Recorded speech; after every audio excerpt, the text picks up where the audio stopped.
Before I get into the book, I wanted to give you some news that happened just this past week. And it's tied into us because Shia LaBeouf, he stunned the world. He is playing the role of Padre Pio in a movie.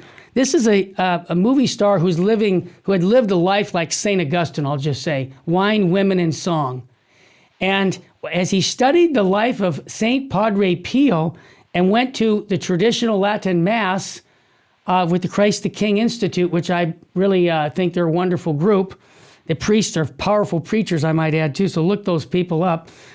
But it converted him to the Catholic faith. He saw the beauty of the Mass in a way that he had never seen before. And so I just wanted to ask you, Bishop Snyder, first of all, were you aware of this? And second of all, have you seen this happen to others? Yes. First, we have to thank the Lord for this great grace which he gave to this man, the actor who played Padre Pio. Yes. And this is a demonstration, a further demonstration of the truth that the beauty, the sacredness of the traditional Mass really attracts people and touches them in the depth of their heart. So it is a language of the Church, the traditional Mass, with all the prayers and gestures which is an official prayer of the Church. It is not a personal performance of a priest, but this will not attract people. This is only a superficial effect.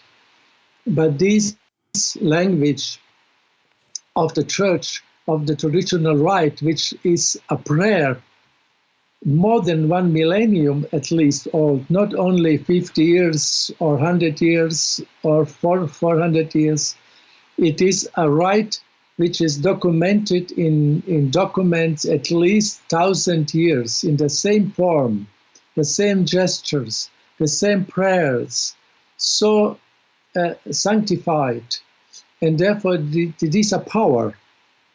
I don't know a person who was converted and attracted simply by the Novus Ordo Mass in vernacular and versus populum and so on. Because this is a fact which is now confirming ever more. I would like that this Mr. Shia LaBeouf would visit Pope Francis and speak with him. This I would like that Pope Francis would listen to him and to others, and again to stop the discrimination of the traditional Mass, which Pope Francis started last year with the document Traditionis Custodes. It's a great injustice which he is committing. And now these are counter-approval testimonies against this persecution of the traditional rite. But I think the more it is persecuted, the traditional Mass, the more God will give power, spiritual power of conversion through this Mass. God will show his power in spite of the clerical persecutions which now bishops and the Pope are doing against this venerable, millennium-old prayer of the Church. And recently, there are so many witnesses, even of simple people. Recently, I was in a country in Europe, and there a religious sister, for the first time in her life, assisted a traditional Mass. It was a low Mass. And after the Mass, the priest asked her in my presence, "Sister, what were your impressions after you assisted the Mass?"